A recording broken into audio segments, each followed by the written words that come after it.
Although Eric Gordon and Anthony Davis are no longer part of the active Team USA roster for the 2012 games in London, Coach Mike Krzyzewski still is fielding quite a talented group of players. We go to him to talk more about the action. I mean, Mike, what I'm saying is creative it's a very, very versatile team. And where even the way we're going to run offense is not 1, 2, 3, 4, 5. It's,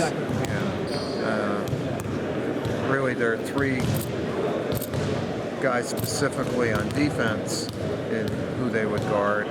Like Chris Paul would guard the point, and Tyson and Blake would cover bigs, but everyone else pretty much would cover everyone else. And the way Tyson put it to me, he said LeBron can guard anybody. He said people can't guard LeBron. He said we need to exploit that. We need to make other people adapt to us. So the offense that we're trying to run gives them actions, but they can improvise within that. And then no one is married to a certain spot on the court, because you don't want to do that with these guys.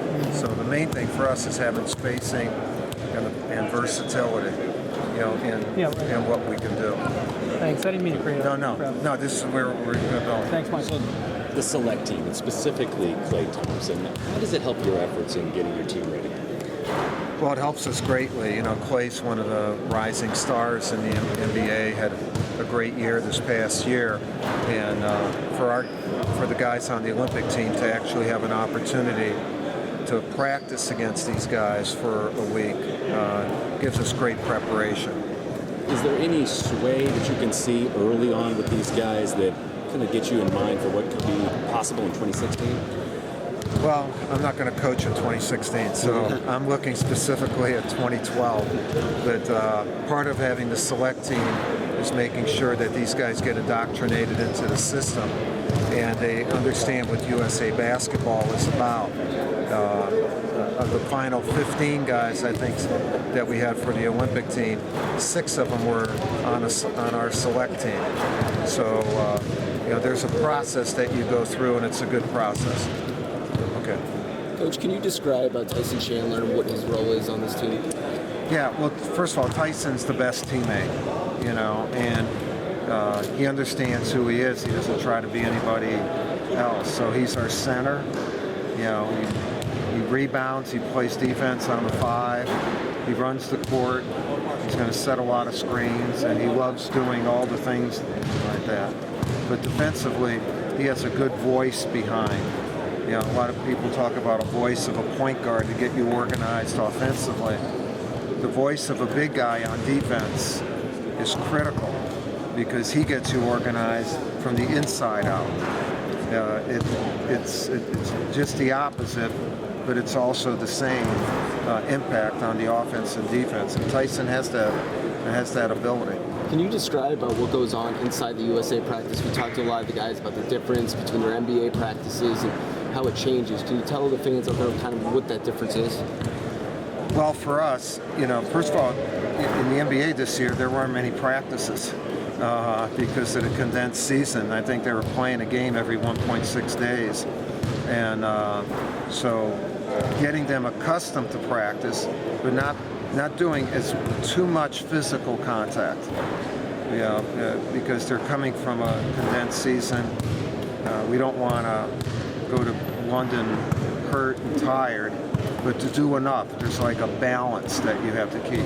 But these guys get excited because, they're usually the best guy on their team or one of the top 2 guys on their team, like with the Thunder, one of the top 3.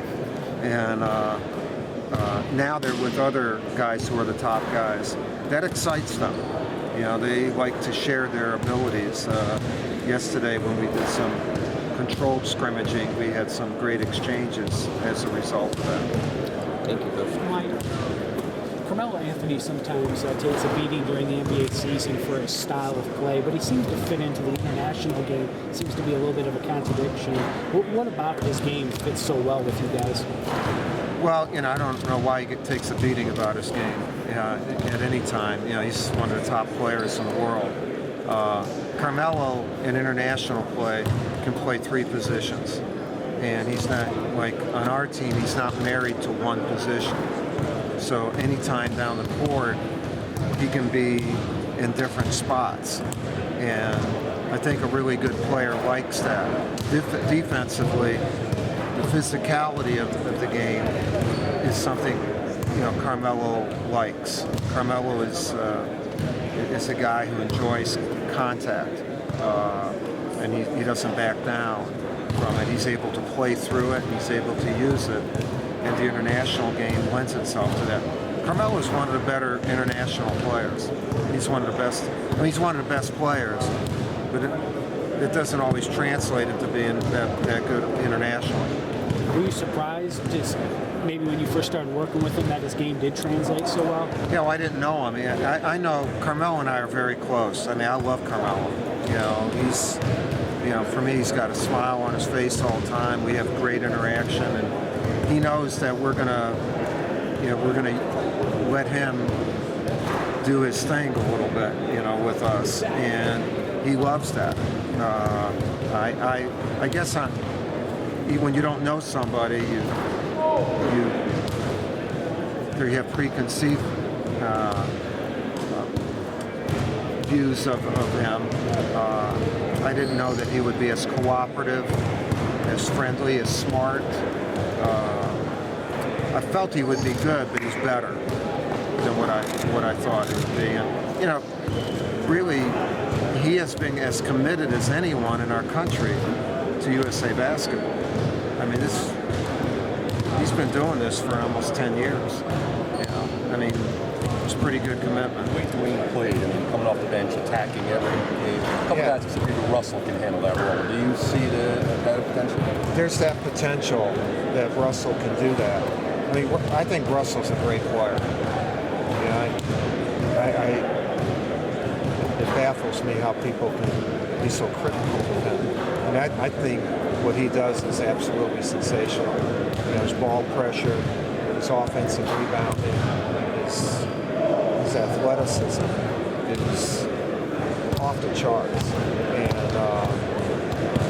Dwayne gave us, I mean, Dwayne's one of the top players in the world. So you don't have Bosh, and you don't have Dwight, and you don't have Dwayne, those three in particular. And the people who are, you know, come in there are, you know, Westbrook is going to be there for his whole career.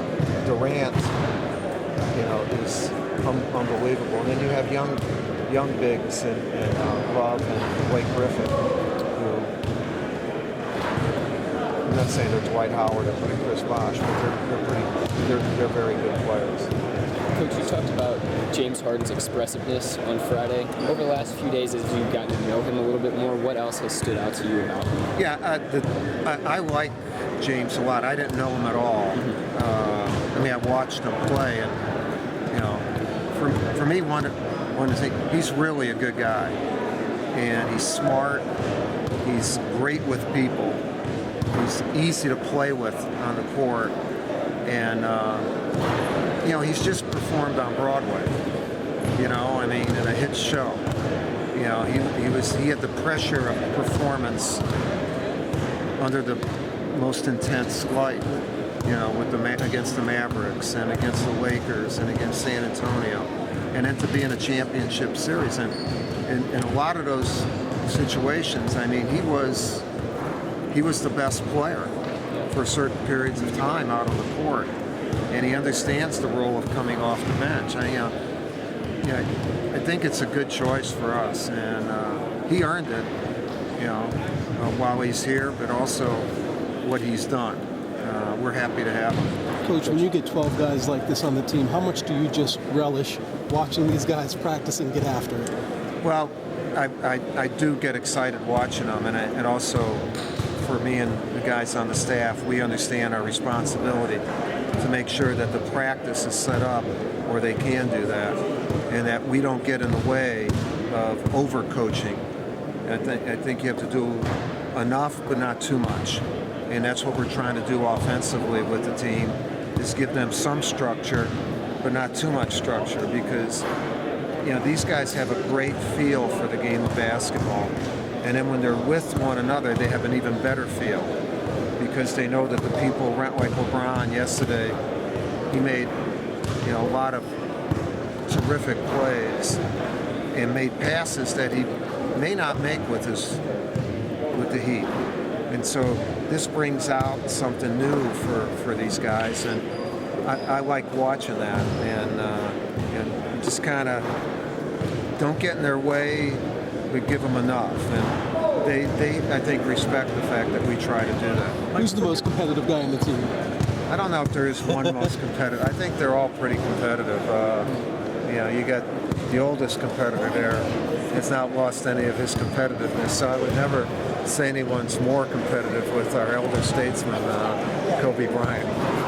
For someone who's about to coach him, what was your feeling watching LeBron in the finals? Like, watching what he was doing. What were you well, watching the finals, there were 5 or 6 guys out on the court that I've had an opportunity to coach. So it's tough to pull for one, but I wanted all of them to do well.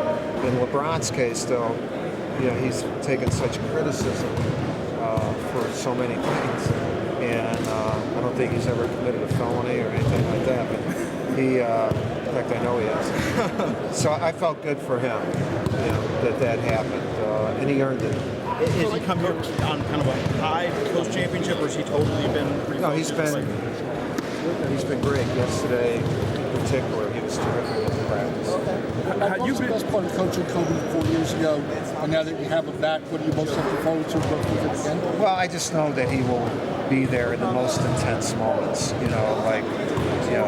Whatever's happening in tough situations, that you have that card, and it's not an 8 or 4, it's an ace. And I love how knowledgeable he is about the game, and really he's so unselfish with this team. In 08 and now, he's very, very unselfish. I know it's early in the process, but have you sensed a different demeanor from LeBron 4 years ago, given that he just won the championship in these early practices? No, I think he's a better player, and he's a great player then. He's exceptional right now, and I'm looking forward to seeing more over these next few weeks. We need to practice. Yeah. Okay.